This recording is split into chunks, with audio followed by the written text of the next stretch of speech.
Howdy, everybody, and welcome to another episode of the Okayest Trapper podcast. As always, we are brought to you by a few special companies who really help us keep things on the digital airwaves, really focused around health and longevity, whether it be on the trap line or off. So we are focused with Mount Tough Fitness, Bloke's Modern Men's Health and Trapline Beard Oil. So if you're looking to get in shape, dial in your nutrition, and make sure your beard or mustache is smelling good while you're out on the trap line, go give all those companies a follow. If you go into the show notes, there are promo codes that you can use to get some really awesome discounts. And on top of that, they're all things that I use, including the product that we're going to talk about a little bit today, too, which I had a chance to kind of break in this past weekend. But before we get there, as a little precursor, we definitely have to introduce our guests. So this guest and myself have been talking about this for the past year plus. We've definitely had some scheduling conflicts in and out for both of us, mostly me.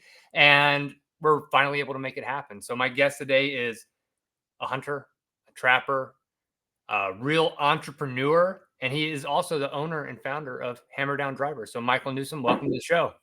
Thank you, Zach. Appreciate it. Glad to be here. Really, I've been looking forward to this for quite a while. So same with me. Now, before we go into the awesome product, which, for those who are on YouTube looking at the video, I'm holding this up, which I got to put a hammer to, which is an awesome stake driver. This past weekend in some frozen ground, and we can talk a little bit about how that was later on. But as a baseline for everybody on this show, where we kick it off is, where were you first exposed to trapping? Like, what was Michael Newsome's first core memory of ever being exposed to trapping? Zach, it's pretty clear. My dad was a trapper. I was very fortunate that my dad was a trapper. We lived in Montana. My dad worked in Yellowstone Park. And during the summertime, he was a backcountry trail foreman, and he would be gone for 10 days at a time and then get to come home for 4. But then in the wintertime, as soon as the park would close, he would get to come home for the rest of the year. And he guided elk hunters and sheep hunters, and then started trapping once hunting seasons were over with. So I remember being 5, 6, 7 years old and getting to be a very small part of the trap line and spending time in my dad's fur shed. My parents had an 8mm video camera, and there would be times that my dad would come home and get that video camera and let me go with him so he could film something that he had in a trap, whether it be a coyote or a cat or whatever it might happen to be. I even remember as a 6, 7, 8-year-old kid going out to the shed and wanting to be a trapper so bad that I would drag a coyote carcass off up onto the hillside and pretend like I was a trapper, So real vivid memories for me of that time. So that was really my first exposure to it. Man, I did not see that coming, because I know you're based in Missouri now, and most people who go to Montana, Idaho, don't leave. So I'm sure there's life circumstances that come up in between there. But as a kid growing up around Yellowstone Park, being exposed, I recently read a book called, I think, Rangers. I'm going to not remember now, but I'll put it in the show notes, about all the old state park rangers from Yellowstone, from Glacier National Park back in the 20s and 30s, who ultimately supplemented what they did in the summer and the winter by trapping.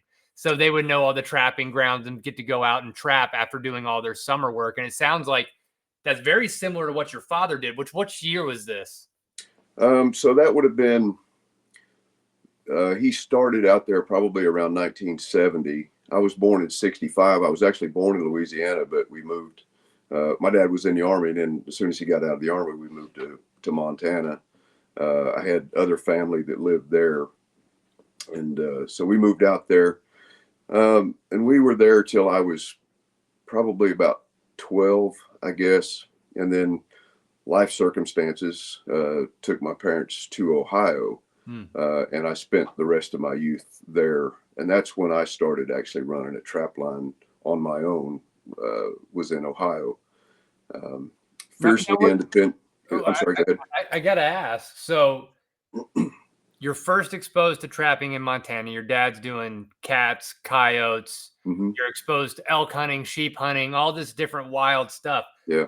Now, Ohio's still a great trapping state, but Yep. definitely very different. You're not dealing with a lot of the same level of predator. Going from Montana to Ohio as a 12-year-old, was it a letdown or was it a little bit of like a, hey, this is a bit more manageable for me to actually get off my feet and really try to learn to trap? Well, I love Montana. I dream of someday being able to go back to Montana, but we've got pretty deep roots here in Missouri now. One of the reasons we moved to Ohio was because my parents were from there originally, and we had a lot of family there. And so you're right. Ohio is a great state too, for not only for hunting, but for trapping as well. And that's where I first started running any kind of a line at all. I was a fiercely independent person, even at a real young age. I just really loved to be in the woods. If I could find a creek that I could get into and just follow tracks of anything, it didn't matter what it was.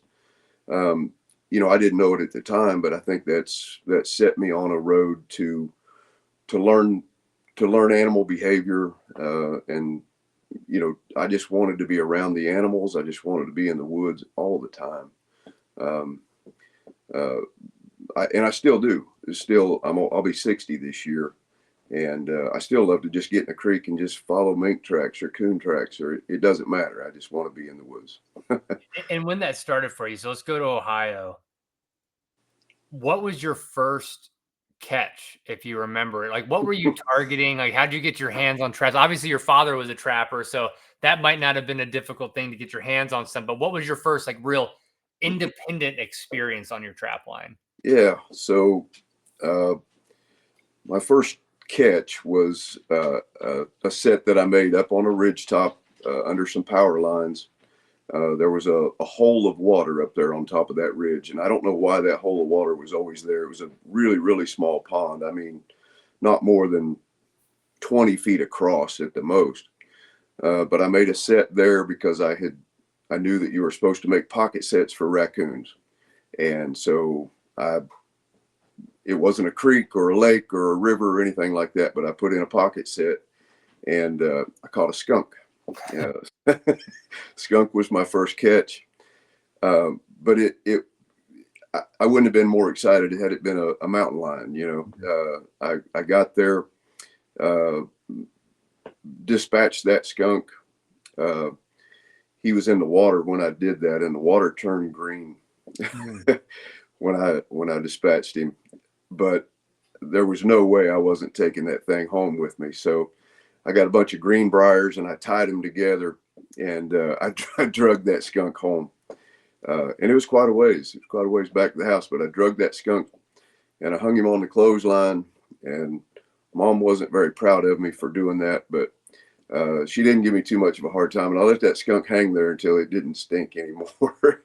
But I skinned it out. And, honestly, Zach, my dad, he was a real intense worker, and he didn't really teach me much about trapping until I had actually had a few catches under my belt. That same year that I caught that skunk, I caught my first red fox too. And after I caught that red, then my dad decided to go back out with me, and he was going to show me some more things. Since I had showed enough interest, I guess, that I was going to be committed to it.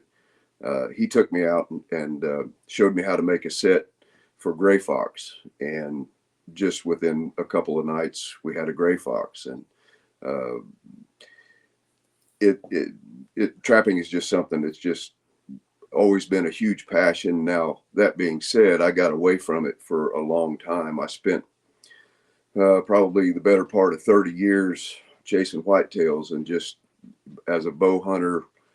You can see, like, on the wall behind me here, I think there's 17 of them all together that we've got on the wall here. But I was just ate up with bow hunting for whitetails.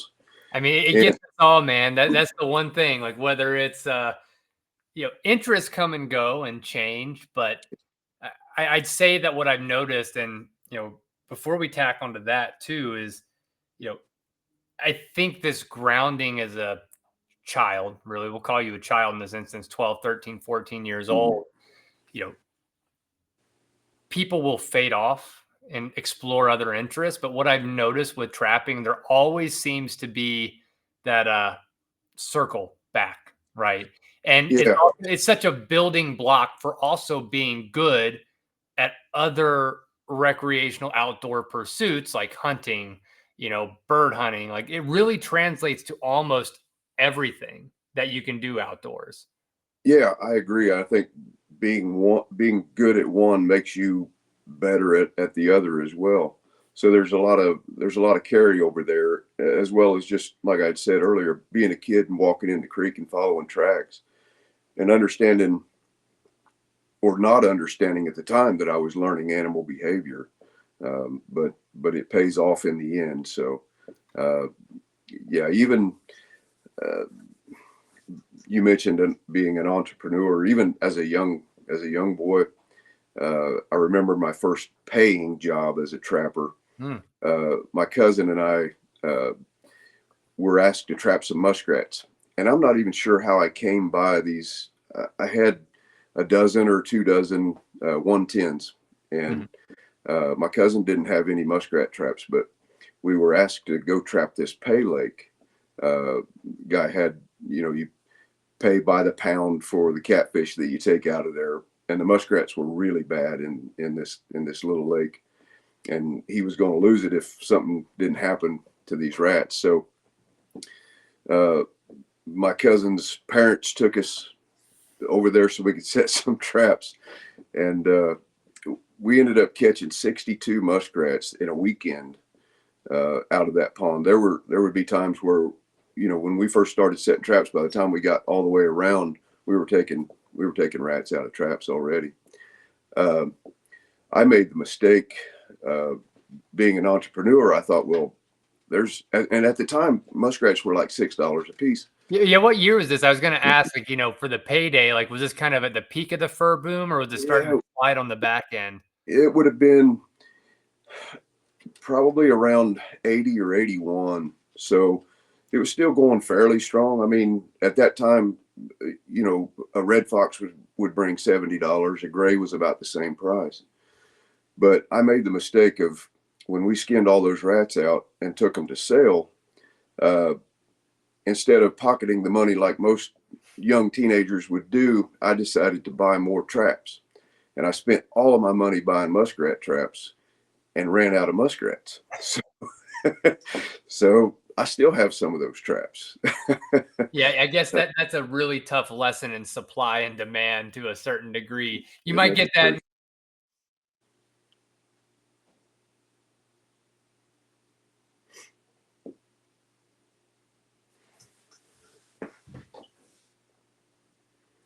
I think we're locked up there, buddy. High school or can you hear me? Oh, we're back. Okay, there we are. Yeah. But I was going to say, like, that lesson in supply and demand is a tough one to learn anywhere, but it's probably the best one to learn when you're doing it in a muskrat hut. Yeah, yeah, for sure. But that was fun. I still remember that weekend well. And with that, like, working sets, learning, do you remember a specific trapping related mistake that you might have made? This can be in your, like, most recent trapping career as well, but just kind of in your line of trapping, like, is there a mistake on your line that just stands out exclusively? Um, I would say one lesson that I've learned, uh, two really, I guess, if I think about it. One being to enjoy it. Uh, I, like I said earlier, I'm fiercely competitive, and I compete against a standard that I set for myself, where I just feel like I have to go out and catch every possible thing that I can catch, and I end up not having fun because I'm pushing so hard, um, that I just go with my hair on fire, probably missing some animals because I'm missing sign, that kind of thing. And the other thing I would say is that, uh, not being good at uh, setting a location just because it is a good location, needing to find sign Hmm. when you don't. If you're on the right location and the sign's not there, set it anyway. Hmm. because the animals will come. And, you know, sometimes if you got hard ground, dry ground, something like that, there may not be any sign, especially if you're working cats. They don't leave a lot of sign behind. You'll know if you're on the right location, whether it's the terrain, the vegetation. If you're in an area where there's a lot of prey, whether it be rabbits, birds, squirrels, whatever, the cats will be there, coyotes will be there. Just don't forget to have fun. Yeah. On that first note, I do have a follow-on question there, especially for new trappers. I've talked to a lot of folks who are kind of getting into it, and there is, I think, especially for adults getting into trapping, it is easy to have that hair on fire attitude. I don't think many people getting into this type of recreation are people who are in it just for the leisure, but it is kind of for people with a competitive nature, people who like gritty things, people who like to be disciplined for the most part. So what would be your advice then for somebody that might be a little too gung-ho, that might miss those things? Like outside of just having fun, like what's the kind of steps you now take to ensure that you're not missing sign and that you're taking enough time despite your competitiveness to make sure you're catching everything you need to? Yeah, I would say get off the four-wheeler, get out of the side-by-side and walk. Man, you slow down, you force yourself to slow down. And so you're going to pick up a lot more. You're going to learn a lot more about what's going on your ground if you'll walk it, as opposed to riding around in a side-by-side. I mean, I use a side-by-side certainly, but I want to walk a piece of ground a lot before I start setting traps. Scout it, understand the terrain, understand the geography. And then So from a fur shed perspective, do you remember any specific instance that stands out to you amongst others of just big mistakes you've made in handling fur? Yeah, probably the most egregious mistake that I made was several years ago. Well, whenever I say several, probably 6 years ago, when the coyote market was still pretty strong. A buddy of mine that lives a couple miles from me said that he had an in with some guys that were going to be running a coyote tournament. And he told them we would be interested in those coyotes if they weren't going to do anything with it. And so it was a 2-day hunt. And on Sunday, my buddy called me and said, I got a trailer load of coyotes down here. Come down and take a look. So I went down and, a lot of them were, knew you couldn't save, but I picked out, gosh, there probably were 75 coyotes on that trailer. And I picked out probably 15 of them. But it had been warm for a couple of days. And so I started trying to salvage, the better coyotes, and it didn't work. I put a lot of work into those, and, we ended up with some green bellies. And out of the coyotes that I did manage to save, there was a couple of pretty nice ones there, but I put a lot of work into those coyotes for no more than what I got back out of it. Yeah, so story is as old as time, huh? Yep. Skin them when they're cold. Yeah, or fresh. Yeah, fresh or cold. We'll take that one as a major advice point for everybody listening. But so you trapped as a kid. You really got into bow hunting. Spent about 16 years really focusing on whitetail. I'm assuming Ohio, Missouri, and some of these bigger whitetail states all over the U.S. What was it that kind of then pulled you back into the realm of trapping after spending so much time in the whitetail woods? Yeah, it was probably closer to 30 years that I spent chasing whitetails or anything that I could with a bow. I got to go to Africa in 2006. I got to hunt in Newfoundland for caribou, but mostly whitetails. There again, being a fiercely competitive person, I put undue pressure on myself I got caught up in the big antler thing, where if you're not shooting 150-inch deer, 160-inch deer every year, you're not very good. at what you're doing. And I just took that burden on my shoulders and the pressure of that and made it unnecessarily so. And I just got burned out.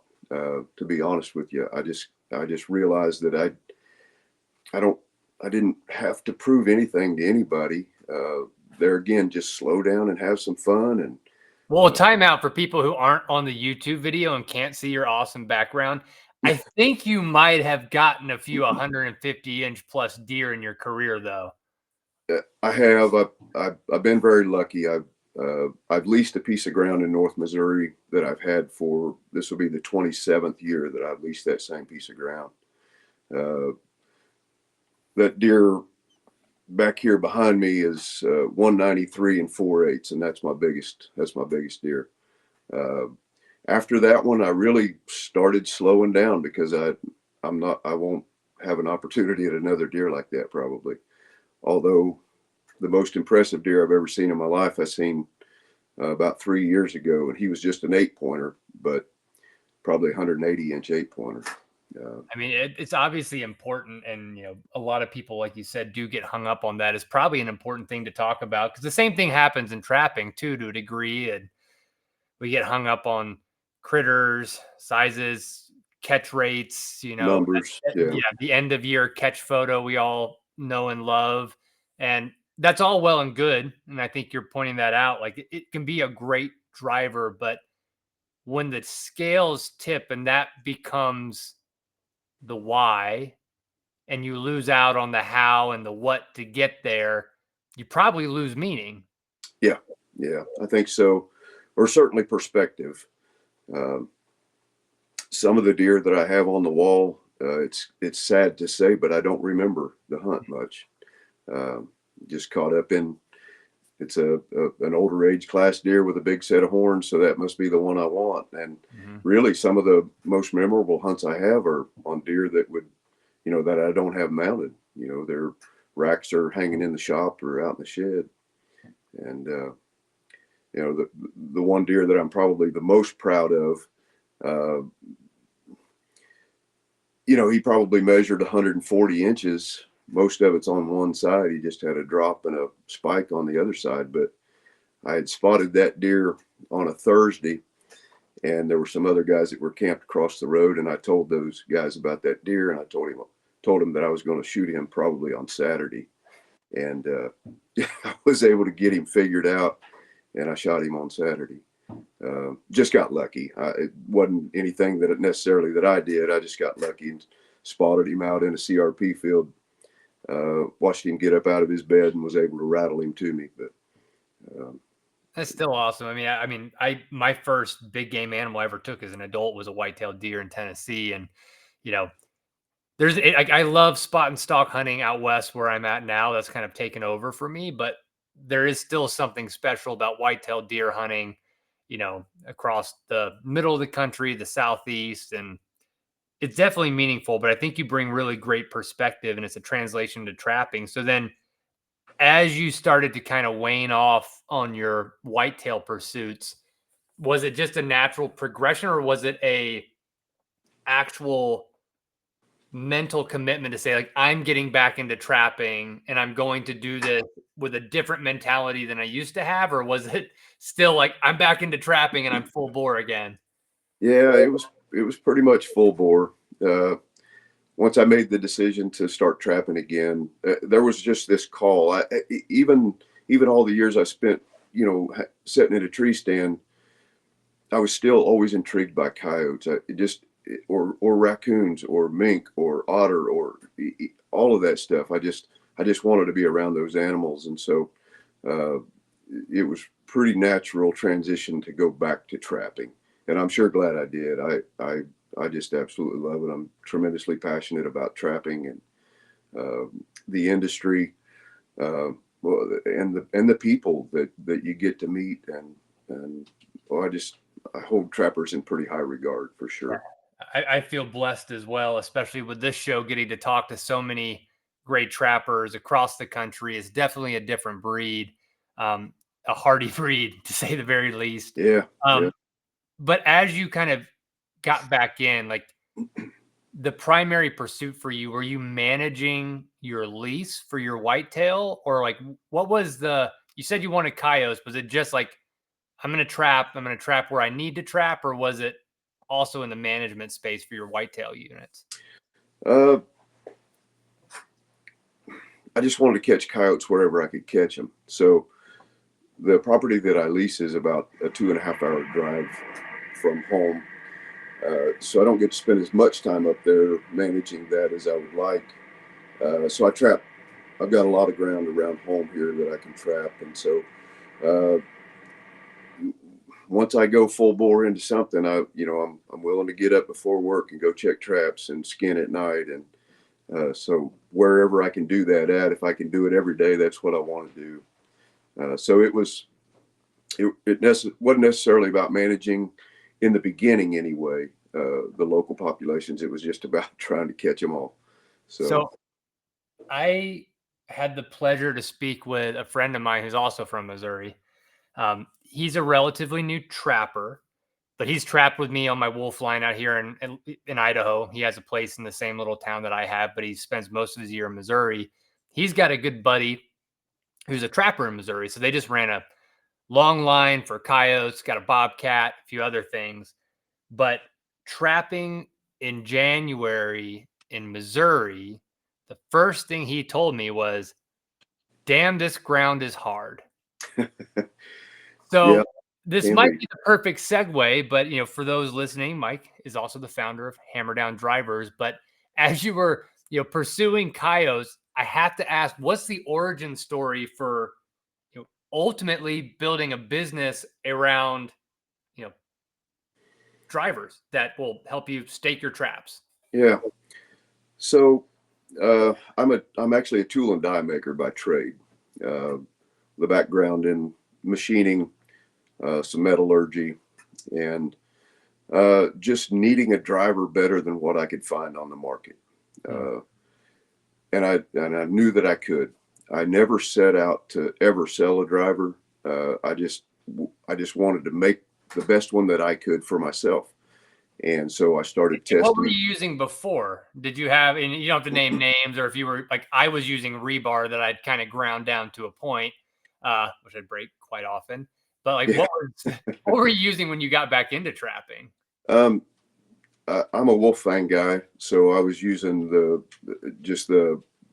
cheaper versions of the wolf fang drivers that you can buy commercially, and having to go through 3, 4 of those, 5 of them a season, and even straightening those out multiple times a week, especially like you talked about, January frozen ground, and just beating them, just beating them to pieces. And so I felt like I could do something that would serve me better. And so I started testing some different materials, and I had some ideas, some preconceived ideas going into it of what materials I thought would work well. And so I started building some drivers just for myself and heat treating them. And I thought, it doesn't cost any more to heat treat 6 of them than it does to heat treat one. So let's build 6 of them. And then it became, well, let's hand them out to some guys and have them try them too.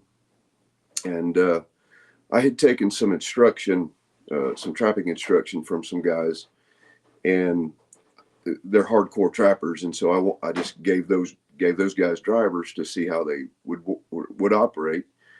And it was really 4 years of research and testing before I ever sold the first one. And I really, again, I didn't think that the market would, I didn't think the market was there for a driver that was as expensive as they needed to be for me to be able to sell them commercially.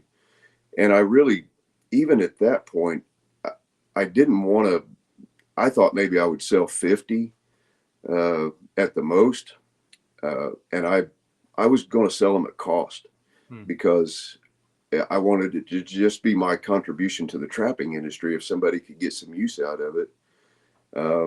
But I was actually at a national convention in Iowa, and I was talking to some pretty famous trappers there, and they convinced me that if I made them and they worked well, people would buy them. And so one thing led to another, and I think we're going into the 4th or 5th year that we've been selling them commercially. I introduced them at the NTA Nationals in Ohio. The last time the Nationals was there, which I think was 4 years ago. Mm-hmm. And I'm selling way more of them than I ever thought I would. We've been averaging 350, 400 drivers a year, and I'm sold out. I'm planning to build 500 this year. But it's been a blast. My business model is terrible because the thing is, I want you to buy one, and I don't want you to ever have to buy another one. So I don't make them to be disposable. But that being said, I don't want anybody to think that they're indestructible either, because anything that you hit with a hammer thousands and thousands of times is going to eventually give up. I mean, even a jackhammer wears out. So, but I am proud of them. I'm on the same driver that I started with 5 years ago. I've got 5 seasons on my driver. Now that being said, I'm in pretty good ground. The ground here does freeze up, but I trap Missouri, Kansas, and then we always go to Louisiana every year for beaver and otter specifically. But so I'm trapping in some pretty good ground. So yeah, my driver's made it 5 seasons so far. Doesn't look like it's going to give up anytime soon. Yeah, and that seems to be the feedback when you go online and look. And I got 2 days worth of smacking mine with a hammer, and I appreciate it. And it looks like it did when it came out of the cardboard tube. Like literally, despite my best attempt at some severe abuse and some rocks, it doesn't look like it had much of anything happen to it at all. Yeah, I hope it lasts you your entire lifetime, and you give it to your grandkids. I really do. That's, like I say, I have other jobs, and so this is just a labor of love and passion, and I want people to like them. I want people to enjoy them, and I definitely stand behind the product. Well, I mean, I get that for sure, and I think that is going to be definitely legacy. I was talking to somebody quite a while ago who, was forging their own traps, right, and looking at old new houses, and occasionally you'll see somebody on Facebook or wherever, post they found a trap in the woods, right, and it might still work. Like the springs might still work. It was done well. It was forged well, and in the same vein, not that I hope that somebody would leave this in the woods, but as accident prone as I am to leaving stuff behind, whether it be trap setters, whether it be stake drivers, there is a chance that this sucker gets laid in the woods by somebody somewhere. And then 50 years from now, 100 years from now, somebody picks it up and can be like, well, what is this thing? And take it to, a trap person, and they say, what is this? Oh, it's a driver. It's a Michael Newsome hammer down driver. You can smack that thing right now. It'll still drive your stakes in the ground. I hope it's still working. Yeah, hope it's still working. But I put that red handle on there for a reason. Hopefully the red handle keeps people from laying them down, because, admittedly, they're expensive drivers. They sure are. And I don't want you to have to buy a second one. So. And I appreciate that, because I was telling my wife the other day, I was out checking some footholds before the season ended, and I was going to look at some snares, and I had trap setters in my hand, and as silly people do, an elk had knocked my snare down. So I just kind of tossed those trap setters in the snow, got back to fixing my snare, took off back down the trail. I'm like, wait a second. I got to my foothold that had been, released, and I needed my trap setters. I was like, crap, I left them somewhere. And then I was like Scooby-Doo or Mr. Magoo, kind of looking around, trying to find them in the snow, and have red handles. So I do appreciate the flagging that you built into the product. Well, I trust me, there's a reason why I did that, not only for you, but I did it for me too. So I've left stuff behind. I'm pretty disciplined and structured on the way that I do things. Whenever I sit down, or whenever I kneel down to make a set on land, everything goes in exactly the same spot. I try to be as efficient as possible. So that red handle has saved me a time or two. Well, that's a lesson I need to take away too, on the structure around some of the sets I do. But I do have to ask too, as an entrepreneur myself, not in like the physical product realm, but the cycles it takes to get to a sellable product, like what you're selling now. Did you have to go through some material? Like, did some stuff just not work? Or was there like major, like from your initial conception to what you have now? Like, is there a big change or were you pretty spot on from the beginning? Um, we spent several $1,000s on different materials and different heat treating procedures, and trying different methods of attaching that head on there, which in the end just came down to the simplest method was the best. We tried welding that head on with welding the same material that the shaft and head are made out of. Before heat treat, we tried welding it. After heat treat, we tried softer material before and after heat treat. And I'm convinced that you cannot weld that head on there and get that weld to hold up, because welding creates a heat affected zone, which causes embrittlement in the steel. So that was probably one of the biggest challenges. But then the other thing was just like I said earlier, some preconceived notions about different materials going into it. The one material that I thought would be the best, it absolutely wasn't. Now, I put them through some brutal testing. I mean, I live where my property is here. We've got some pretty rocky ground, and I would bring those home and take them out in the driveway and drive them into really, really hard rocky ground with a sledgehammer, and then hit them sideways too, trying to bend them or break them. And some of them failed.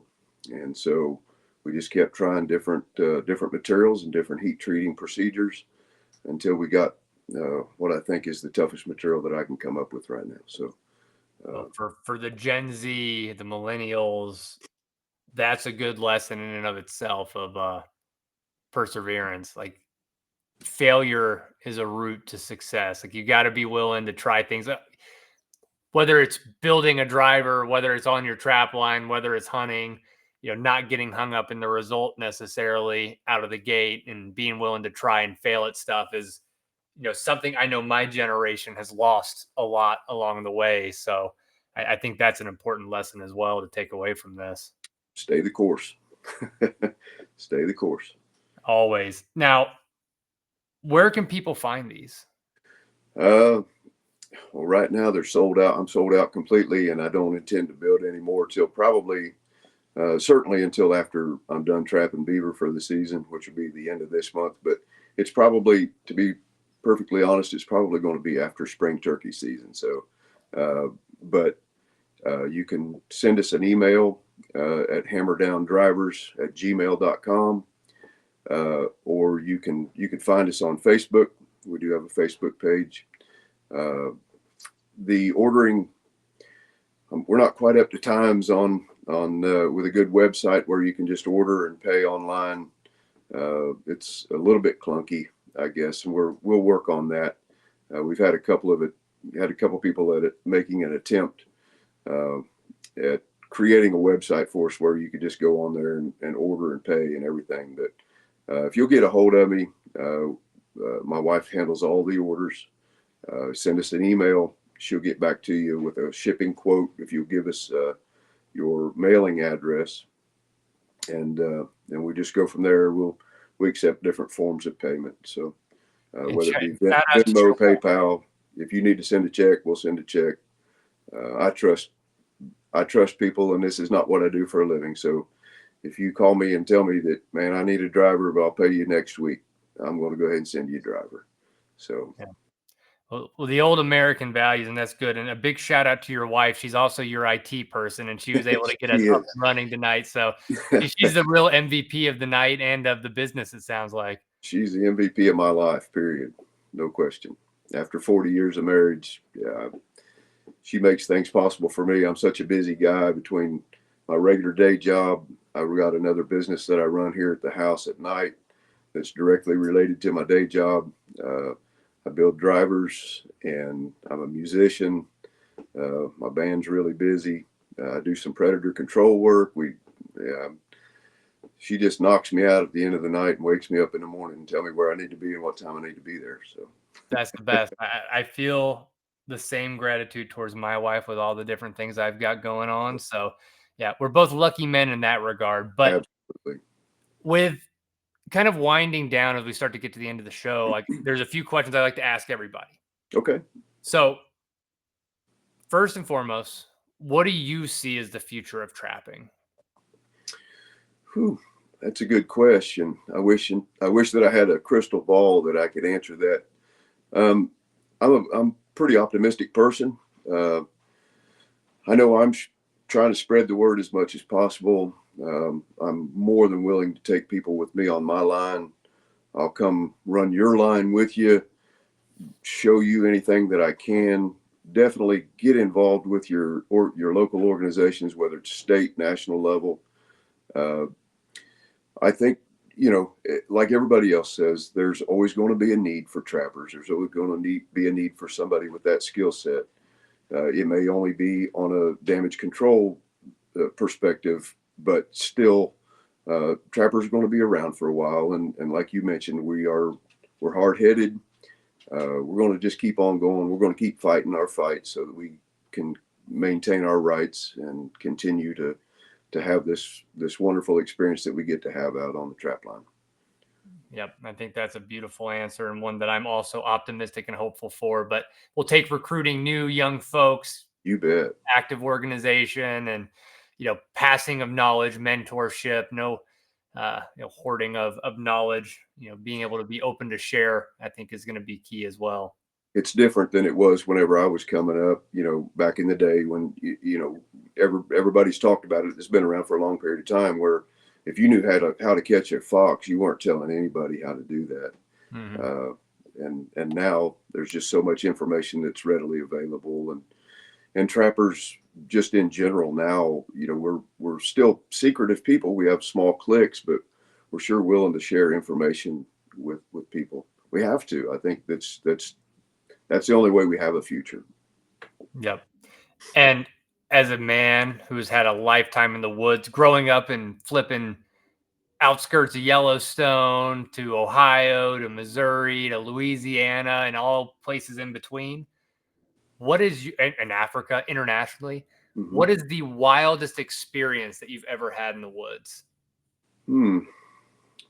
I would say last year we were in Louisiana, and we were beaver trapping down there. We were fighting water coming up every day, so we were making basically caster mount sets on drowning rods. But every day you would have to move your trap into a little bit shallower water because the water was coming up. And so I get to check a particular set. The water had come up considerably overnight, and so I stepped out into the water and I was like searching for the rod, the fiberglass rod with my foot or the trap or something. And I get a hold of the rod and I start pulling it in, and I felt it jerk real big on the other end.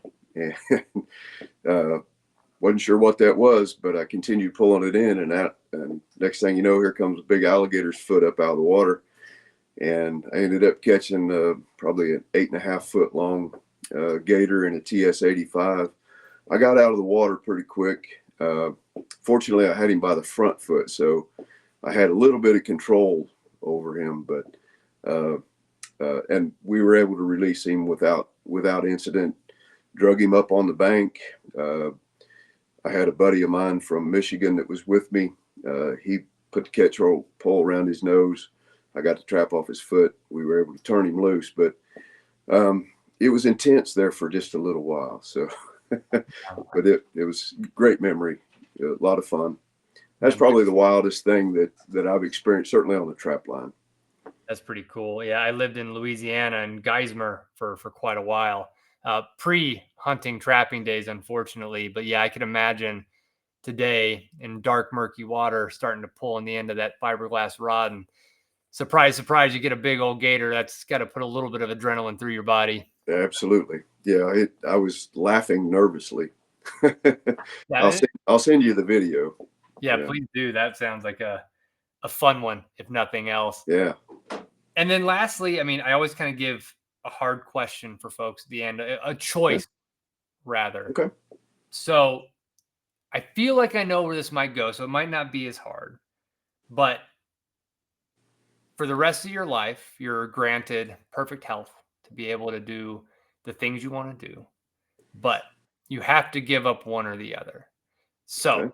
would you rather give up all of your bow rifle hunting worldwide and be able to trap year round, or the opposite, which is where you'd give up trapping, but you'd still be able to travel with your bow, hunt whitetail, travel abroad and do all the hunting you want to do? I'm a trapper. Yeah. That's an easy one for me, really, Zach. I have such a passion for hunting or for trapping nowadays. Uh, I don't see that reversing course anytime soon. Um, I just love the pursuit. I love trapping coyotes. Otter's my second favorite, and yeah, just if I could continue doing that till my dying day, I'll be a happy, happy man. Yeah, no doubt. Start a trapper, die a trapper. And I think that's probably a perfect point to end on. So, Mike, first and foremost, thank you. I'm glad we were able to finally make it happen, and we're coming up on an hour already. And It went by quick. it always does. And Yeah. I appreciate it. For everybody listening, I'll put Mike's email. Obviously, be patient till really after spring turkey, but drop him and his wife a line if you're looking for the best driver you can find, one that'll last you generations, hopefully. And then leave us a 5-star review. And until next time, we'll catch you on another episode of the Okayest Trapper podcast. Thank you, Zach. Thanks, Mike. Yeah, we'll see you.